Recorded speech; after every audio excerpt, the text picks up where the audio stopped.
It's all go this morning. I've started AB, artificial breeding. It's just ticking away, doing them as they come in.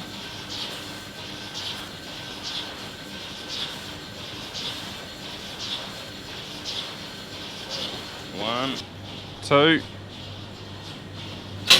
and that row can go. Fifth cow.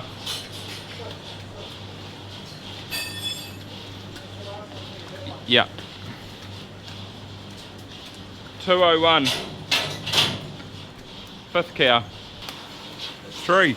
But good morning everyone. It feels a little bit weird this year because we haven't tail painted the cows or put any scratchies on. We're solely relying on these collars or the information that they are giving us, and I wasn't quite sure how to do it because with the tail paint or the scratchies you can visually see the cows that come on, so it makes it quite easy. And I used to walk up the front just like this, having a look to see if they'd sort of been ridden and just picking the cows, which I am still doing this year, but instead of doing that I am solely just looking for their numbers.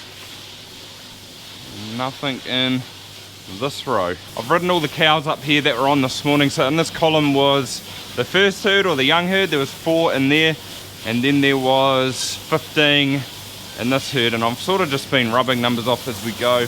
That one, and I've just got 2 to go, number 305 and 249. I thought that might be the easiest way to do it, and to be honest it is working pretty good so far, so I don't think we'll change it much, or the system much. 249's over there, we've just done her. There's only one more, number 305, which I'm pretty sure she's out here somewhere. I did see her before. But I've just had a notification to say that number 20 has come on heat, so we'll get her tomorrow morning. And she is the mother of this cow here, number 185. She's one of my favourites. She's a beautiful cow. Hasn't given us a heifer calf yet. Hopefully this year. She should be coming on heat within the next week, I'm pretty sure, if I remember correctly. Such a nice udder on her. Number 20's also had a couple of other daughters which are currently in milk at the moment too, and they're pretty nice cows too. So it's nice when good cows come on. That's what we want to see, and get replacements from them.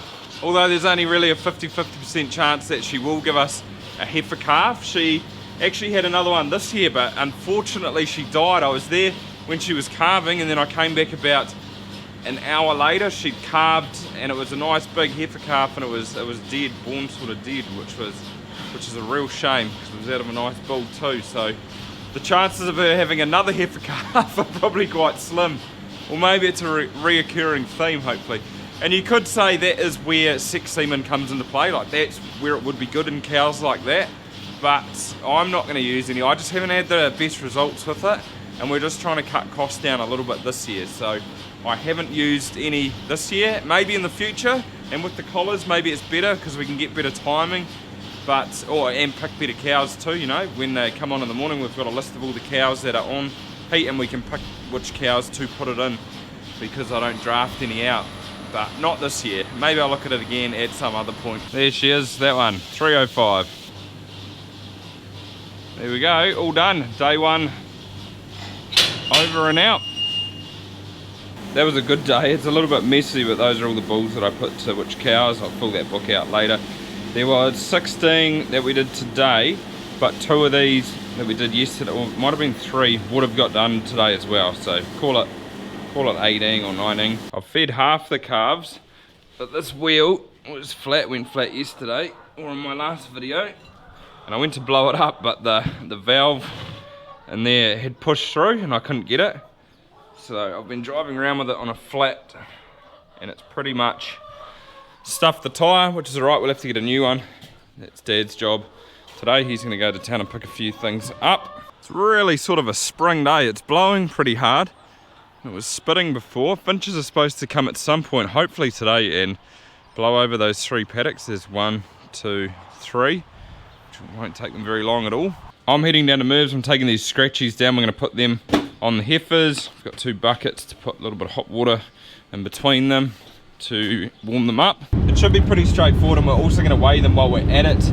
That's today, and then tomorrow Dad will come down with me and we will start AIing them, or any that are on.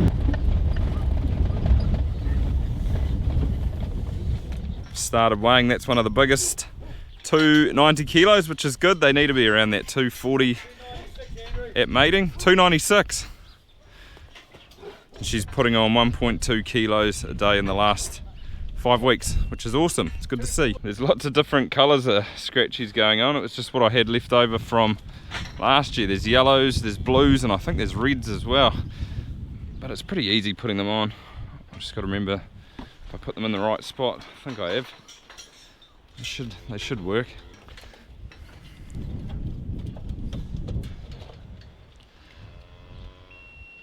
$2.80, doing almost a kilo a day in 5 weeks.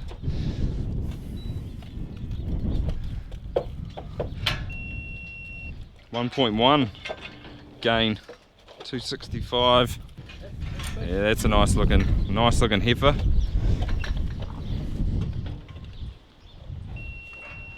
$2.80, doing 0.8. They do vary a little bit. Scratchies are all on in preparation for tomorrow morning. They're looking good. The average weight for these was 258, which I'm pretty happy with, and their weight gain over the last 5 weeks on average was 0.91, almost a kilo. They say, or rule of thumb is, that you want your heifers at about 60% of their live weight at mating, which would be for these 240, basing that off like a 400 kilo adult cow, which is probably bang on. So happy with that. They're sort of 20 kilos above, which hopefully they get in calf.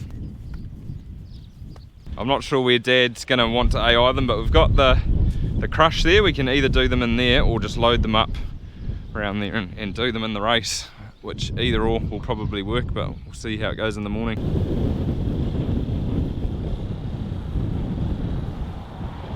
Hopefully they come on, but Sid's turned up. He's going to start mowing these couple of paddocks. I just got back and I was having a coffee and Sid turned up at the door. He'd been trying to ring me, but he had my wrong number. But it shouldn't take him long to knock these out. Probably half an hour. I think that thing's got like an 11 metre cut on it, so it's pretty efficient.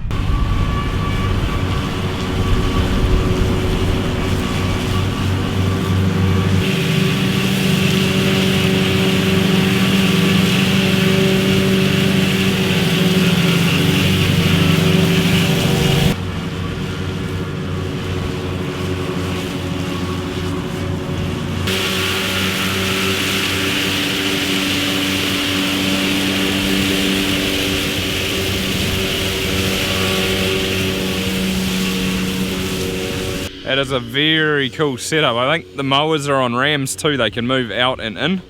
I'm pretty sure it's those ones.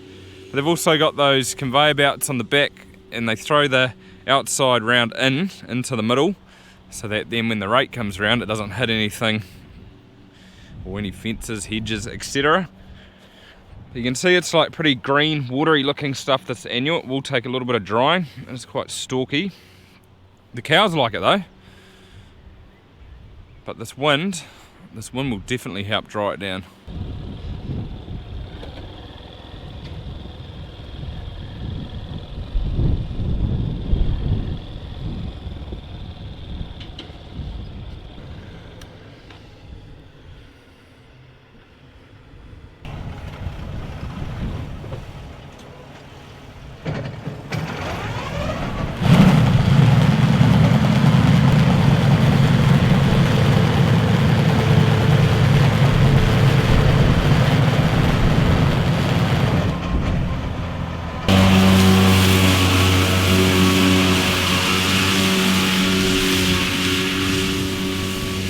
Maybe they only do it with the annual because it was light enough, whereas this is a little bit thicker and it would take too much drying time, or the row would be too big, so he's left that one.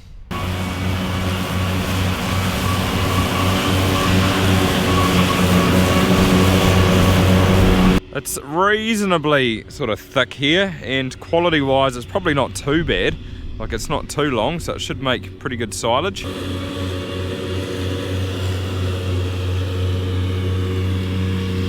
It's amazing how efficient this big machinery is. There's probably about 4.5 hectares that he's going to mow within about half an hour. It's pretty quick. That'd take me probably about 3 to 4 hours to mow, so you can see why we got them in. I just didn't have that 3 to 4 hours today to do it.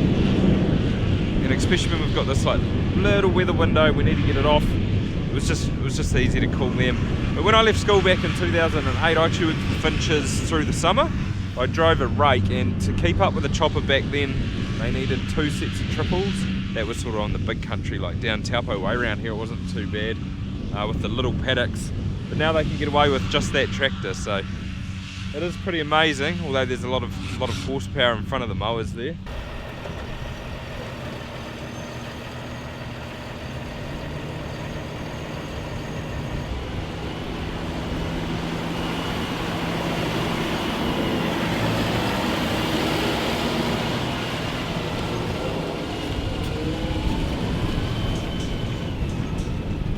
He said he mowed 4.2 hectares. That's a brand new front mower on there. There's one thing I absolutely hate at this time of the year. I can't stand it, and it's this wind. It's pretty strong. It's not too bad down here, but up top it is blowing a gale. I forgot to put sunblock on when I went down to do the Heifers, and I've got all windburnt through here. I don't think it's sunburn. I think it's just windburn, and I hate it. It's the equinox. It'll blow for a couple of weeks or sort of this month, and then it sort of dies down, but it can dry everything out real bad too, so it sucks. But getting back to the Heifers, so what I actually have done, bit of a mating program with them. They got 2 PG jabs. They got their second one yesterday, and then they got their first one 11 days before that, and I haven't done all of them. I've only done the top 22, which is about 25% of them, and the reason I didn't do any more, or like half or all of them, was that we think we might be calving down a little bit quick come calving time, and we can't handle it. So we've done like the best ones BW wise, so hopefully they'll come on over the next 3 to 4 days. We'll get all them, and then anything else that's cycling with them we'll put up for AI. So hopefully it sort of works. We'll see how it goes. If it goes alright and we could handle a few more, maybe we'll PG sort of 30 next year, which would be sort of half of next year's lot. So we'll see how this lot goes and how it is come calving time. While the cows are on the pad, it's a good chance to transfer all of these into the mating book. I know it's a little bit messy, but I know what this means. It's just bull codes really.